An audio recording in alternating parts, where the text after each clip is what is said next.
আসসালামু আলাইকুম ওরহমতুল্লাহি তাআলা ওয়া বারাকাতুহু। ইন্নাল হামদুলিল্লাহ সুম্মা আলহামদুলিল্লাহ ওয়াসসালাতু ওয়াসসালামু আলা মান লা নাবিয়্যা বা'দা আম্মা বা'দ ফায়া আইয়ুহান নাসু ওয়াহিদুল্লাহ ইন্নাল হামদুলিল্লাহ। সম্মানিত ধর্মপ্রাণ মুসলমান ভাই বোনেরা, আপনারা সকলে কেমন আছেন? আশা করি অনেক অনেক ভালো আছেন।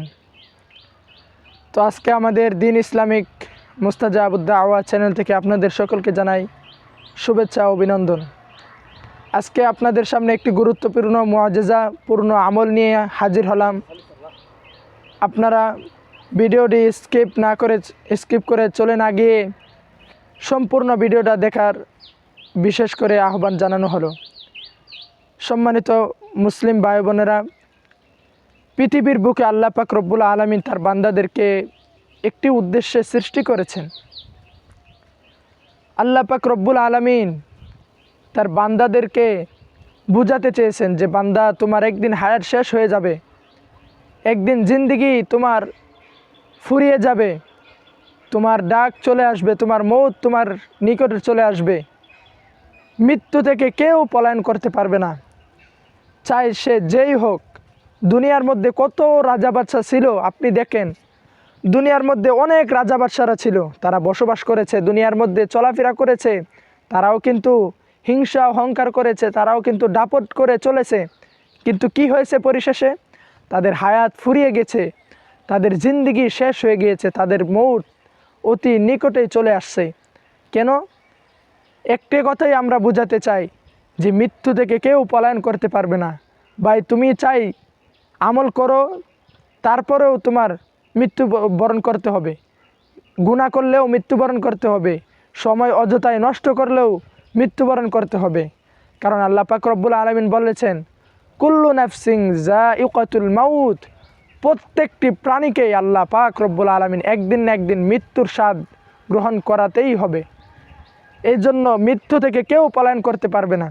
ফেরাউন আল্লাহ পাক রব্বুল আলামিনের সাথে গাদ্দারি করেছে, নাফরমানি করেছে, কিন্তু পরিশেষে আল্লাহ পাক রব্বুল আলামিন তার গজব দ্বারা তাকে ধ্বংস করে দিয়েছেন। এরকমভাবে আবার নমরুদকে দেখতে চাই। দেখেন নমরুদ কত বড় নাফরমান ছিলেন। আল্লাহ পাক রব্বুল আলামিনের সাথে যুদ্ধ ঘোষণা করার হুমকি দিয়েছেন।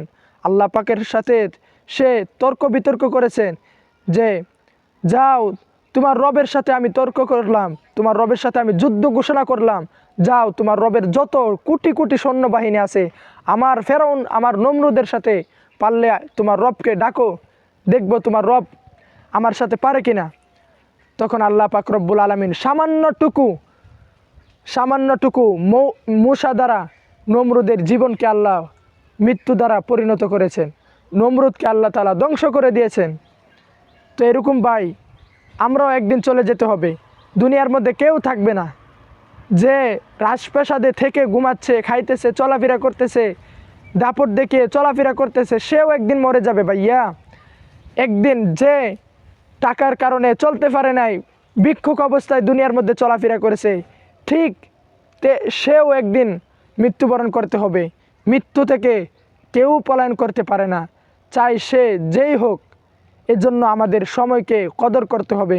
সময়ের ব্যাপারে আল্লাহ পাক রব্বুল আলামিন কসম খেয়েছেন, সময়ের ব্যাপারে আল্লাহ পাক রব্বুল আলামিন কসম খেয়েছেন, ওয়াল্লা আসর, সময়ের কসম খেয়েছেন। বিভিন্ন জায়গায় আল্লাহ পাক রব্বুল আলামিন বিভিন্ন জিনিসের প্রতি ইঙ্গিত করেছেন। যেই জিনিসটা আমাদেরকে গুরুত্ব দিয়ে বোঝাতে চেয়েছেন, সেই জিনিসটাকে আল্লাহ পাক রব্বুল আলামিন নিজেই স্বয়ং কসম খেয়ে এটাকে প্রাধান্য দিয়ে আমাদেরকে বান্দাদেরকে আল্লাহ পাক রব্বুল আলামিন বুঝাতে চেয়েছেন যে বান্দা, দুনিয়ার মধ্যে যা কিছুই করো না কেন, আমার ইবাদত বন্দেগী ছেড়ে চলে যেও না। কারণ আল্লাহ পাক রব্বুল আলামিন বলেছেন, বান্দা তুমি কি মনে করেছো আমার কাছে কি ফিরে আসতে হবে না? দুনিয়ার মধ্যে পাঠিয়েছি, শেষ, আর আশা লাগবে না, মৃত্যুবরণ করবে না, এটা মনে করো না। কারণ আল্লাহ পাক রব্বুল আলামিন সূরাতুল মুমিনের মধ্যে বলেন, আফা হাসিবিতুম আন্নামা খলাকনাকুম আবাসা ওয়া আন্নাকুম ইলাইনা লা তুরজাউন। বান্দা, তোমাকে ফিরে আসতে হবে না? অবশ্যই আমার নিকটে ফিরে আসতে হবে।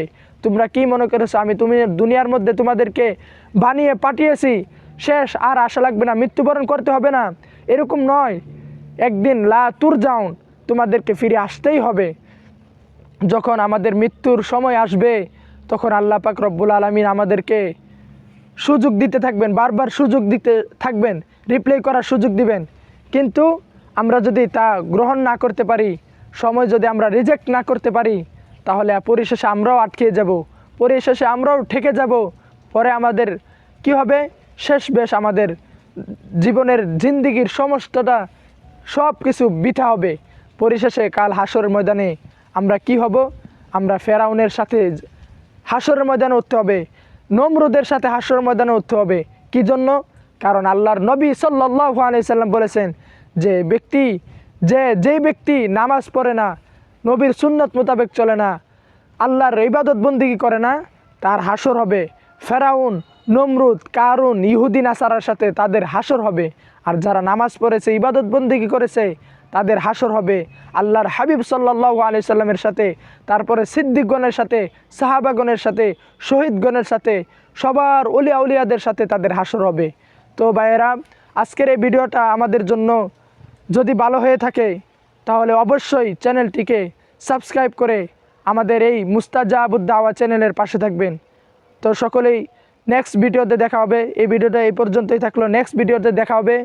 নেক্সট ভিডিওর পর্যন্ত সকলেই সুস্থ থাকবেন, ভালো থাকবেন। আল্লাহ হাফেজ। আসসালামু আলাইকুম ওয়া রাহমাতুল্লাহি ওয়া বারাকাতুহু।